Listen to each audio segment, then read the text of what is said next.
be online to have a cyber attack. It can be offline as well. There are several measures everybody tells us that do this, do that. But the main cause of having a cyber attack or any hacker getting interested in you and your content is how much information I share.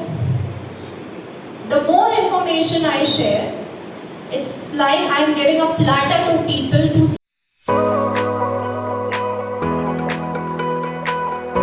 He has her information like email ID, address, and credit card details saved on the website to enable a faster and hassle-free shopping experience.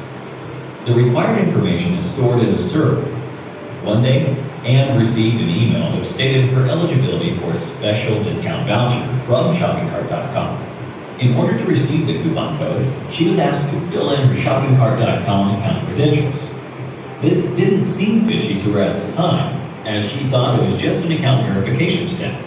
Little did she realize the danger she would be facing. She was knocked off her feet when a substantial amount of money was